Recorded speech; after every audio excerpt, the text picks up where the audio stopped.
warahmatullahi wabarakatuh. Bismillahirrahmanirrahim.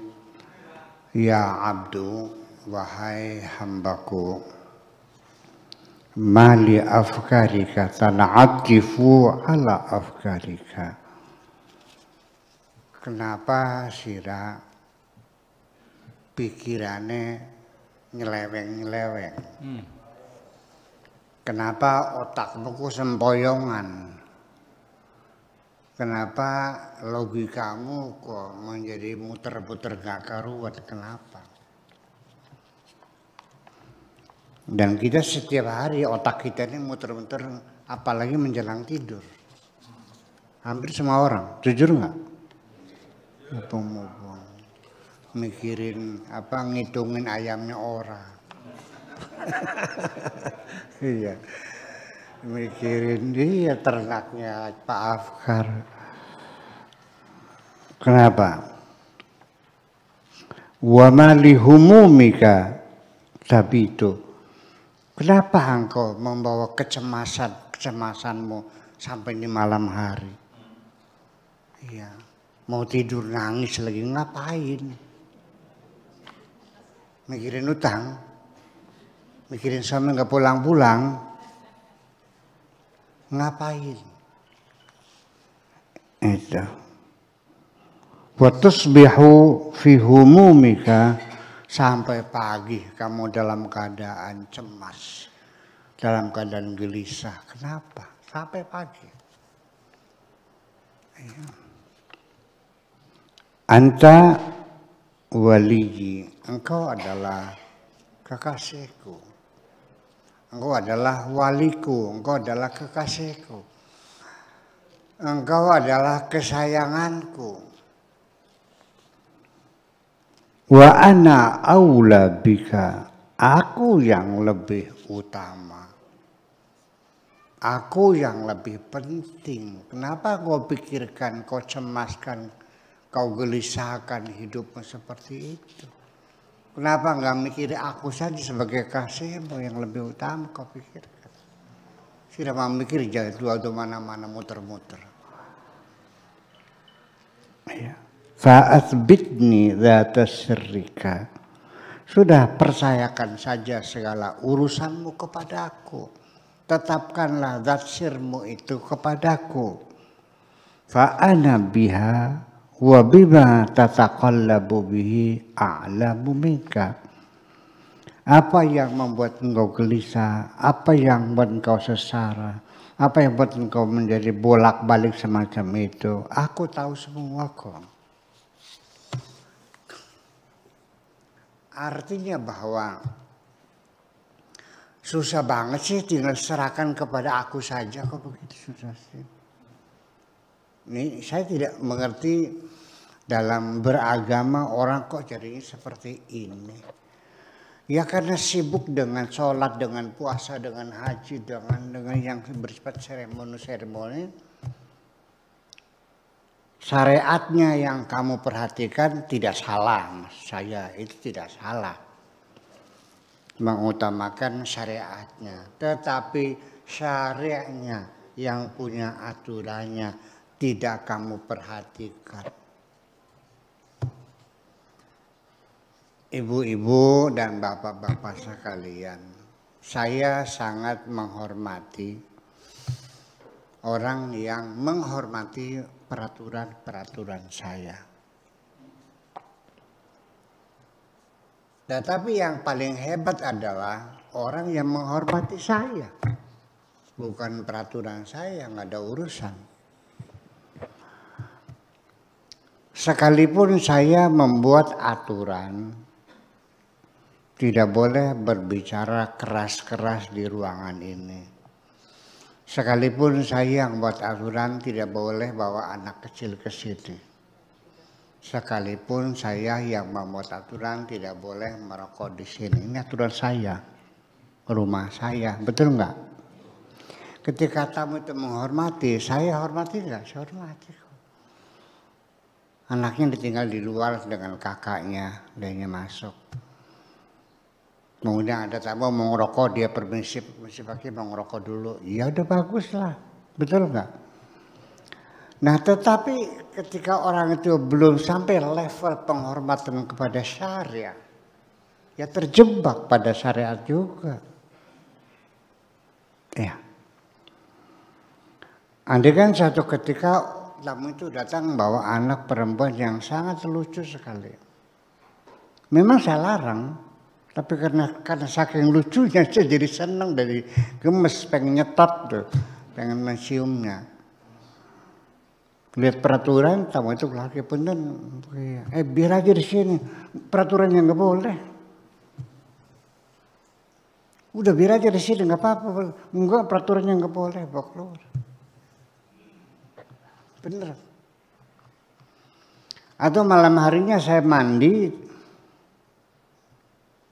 telinga saya kemasukan air sehingga agak budek. Dan tamu itu melihat peraturan tidak boleh berbicara keras, jadi ngomongnya pelan-pelan, au. Nggak kedengeran Bu, ngomong yang keras. Nggak tahu peraturannya nggak boleh. Bener gitu. Jadi yang kehormati syari apa syariat? Yang utama syari'nya. Tetapi juga syariat harus juga. Paham nggak? Jangan mengalu mau sakur tuh tidak mementingkan sholat. Salaman yang baik ini kadang-kadang juga orang-orang yang ngebully itu tuh, bully tuh, artinya yang dipotong-potong gitu, akhirnya disebarin. Menurut sakur sholat tidak penting. Segimana lagi? Terus tujuannya apa sih? Nggak tahu saya, kenal juga enggak. Ya udah nggak usah dijawab, biarin aja. Tinggal ibu-ibu loh pas kita lihat, percaya enggak kalau saya mengatakan sholat tidak penting, percaya enggak? Ya udah selesai. Berarti dia nggak ada yang percaya kan? Iya kan begitu. Yang percaya paling ya orang yang tidak tahu, kan begitu. Mungkin saya dikiranya tukang beca, kan begitu barangkali. Atau pemulung sampah, barangkali kan gitu.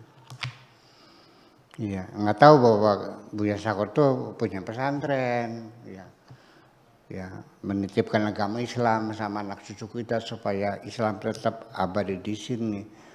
Ya kan begitu. Jangan nggak mungkin.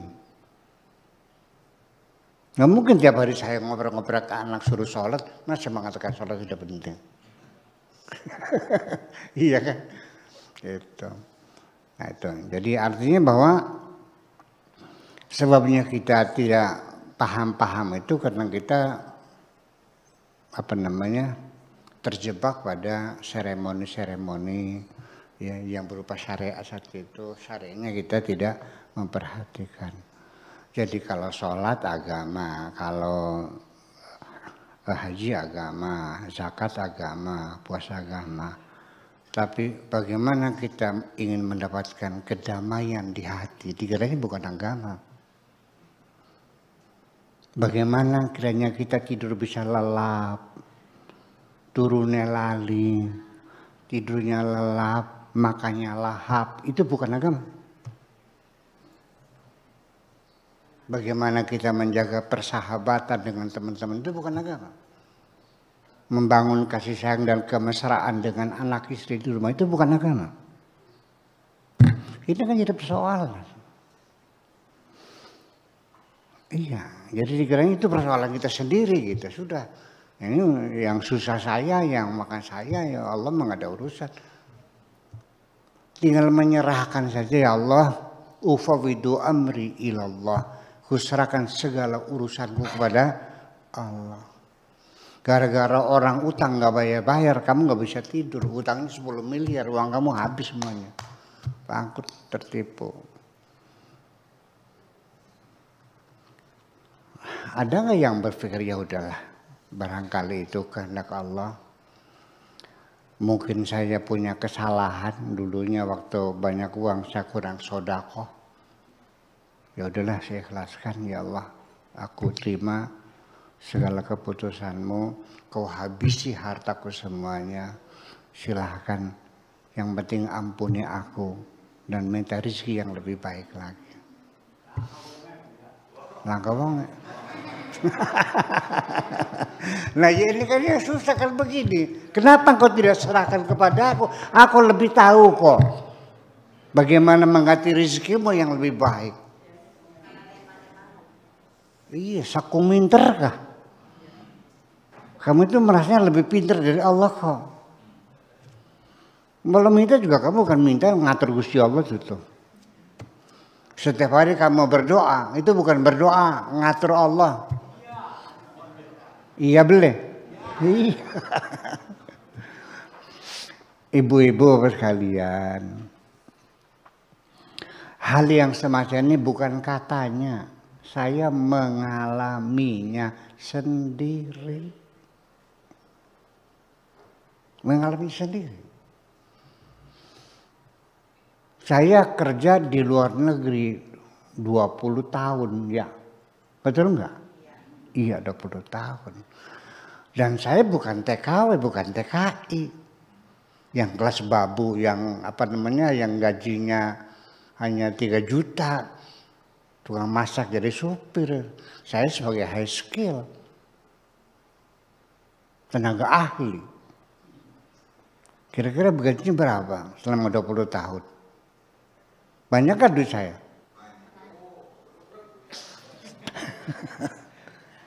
Dihabisin sampai nol gede. Sampai kompor bodol pun nggak ada. Habis semuanya, diangkut semuanya. Silakan. Anak, istri, harta diambil semuanya. Silakan.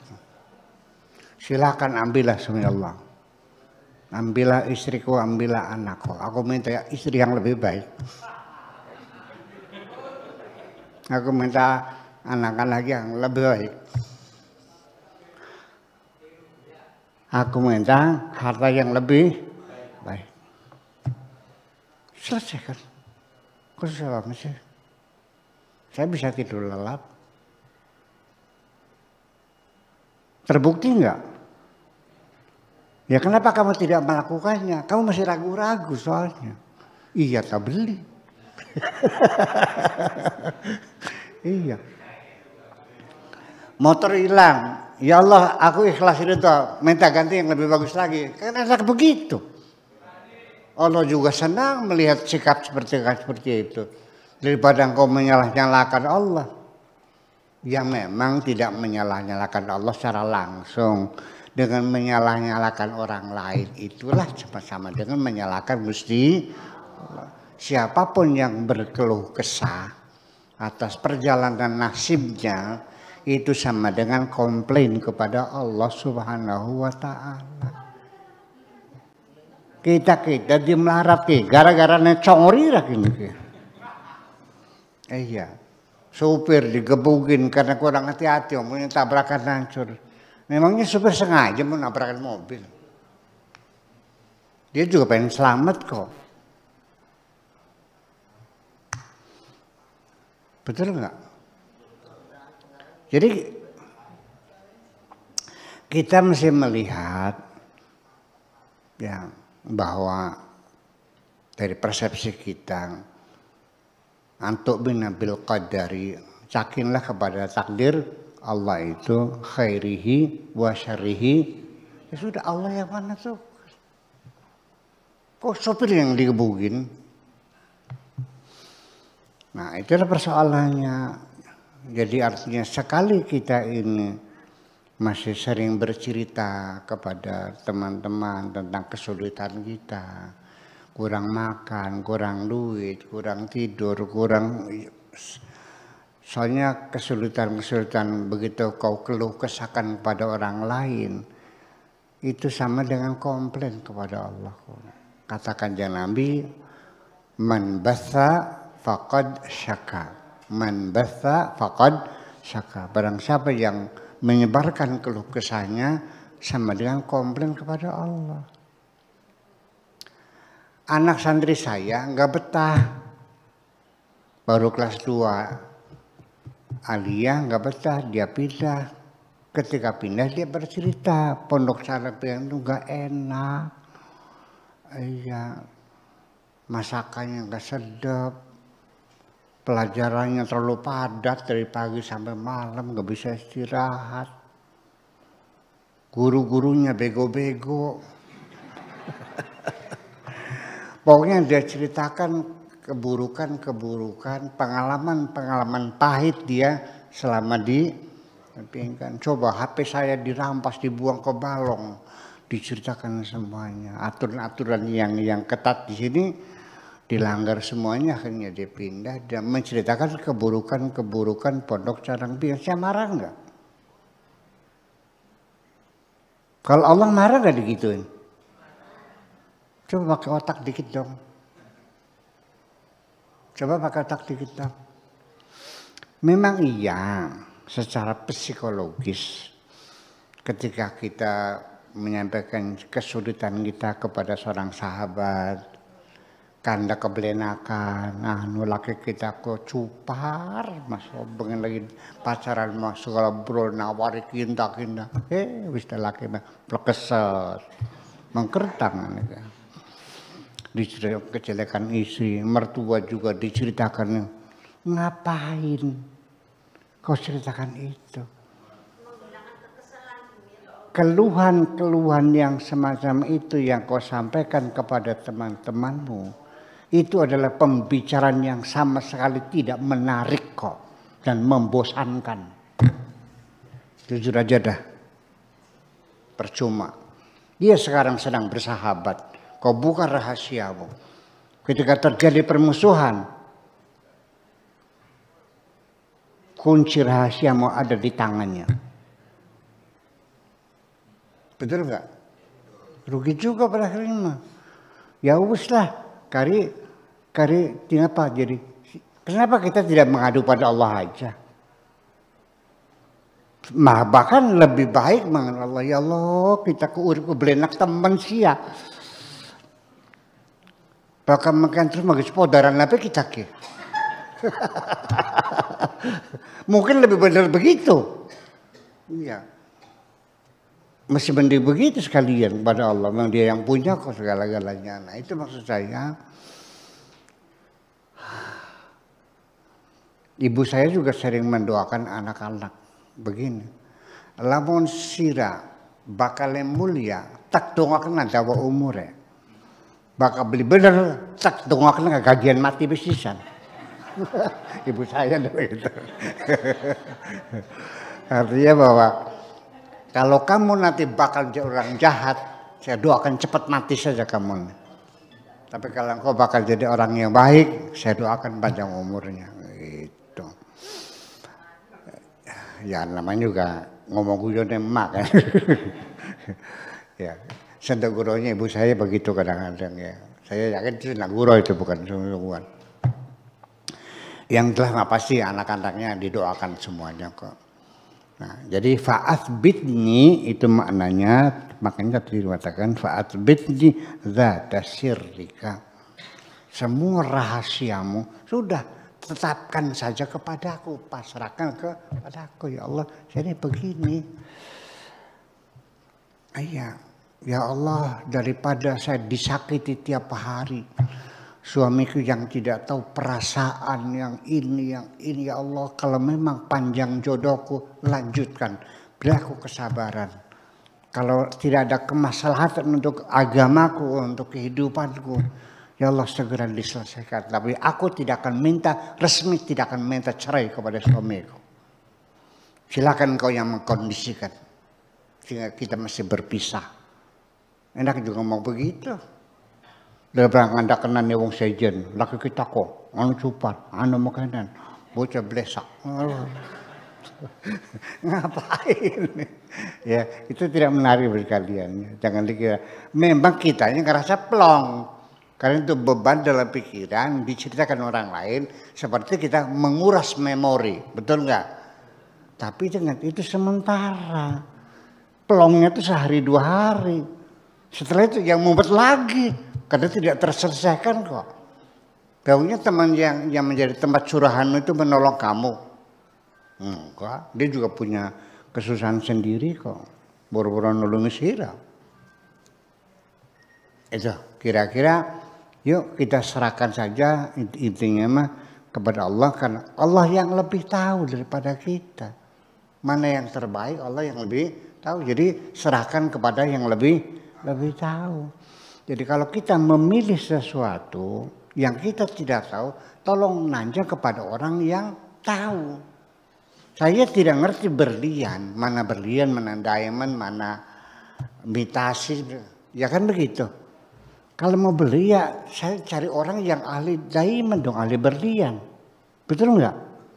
Bikaji. Kini berlian dudukin ki. Belingin makin ki. Ya dia tahu sih, dia pedagang berlian. Jangan sok tahu sendiri langsung dibayarin. Ternyata beli harga 5 miliar ternyata bohong, beling. Palsu lagi, kan begitu persoalannya. Nah, cara menanya sesuatu itu dalam agama namanya istikharah. Paham? Kalau ada lelaki melamar kamu, ya nanya sama Allah sebagai khalik, sebagai pikir yang lebih tahu. Ya Allah, ini bagus enggak laki ini buat saya? Iya kan? Nanya dong, istikharah. Nah, tapi kalau dalam hal memilih jodoh, istikharah ini banyak dipakai orang. Istikharah ketika mau kawin, betul nggak? Tapi ketika mau menanam pohon apa yang bagus, nggak pernah istikharah kan? Enggak. Mau dagang apa, nggak mau istikharah kan? Mau mesantrekan anaknya di mana, nggak pernah istikharah kan? Enggak. Jadi istikharah untuk jodoh aja. Ya. Yuk kita biasakan, ya kan, tradisi Islam semacam ini. Cobalah istikharah. Mungkin pertama-tama Anda akan mengalami kesulitan. Sholat istikharah 2 rakaat sudah dibaca ayatnya ini, ayatnya ini, doanya ini. Ternyata nggak ngimpi-ngimpi. Ngimpi maning digedak-gedak macan maning. Iya. Jangan putus asa, teruskan lagi. Mungkin perlu banyak istighfar dulu. Iya dong. Percayalah. Kalau sudah ngomong ya silakan datang kepada ulama solehin minta diistikharahkan. Kan begitu persoalannya. Ya gitu. Ini poin yang pertama adalah intinya seperti itu. Yang berapa tadi? 161.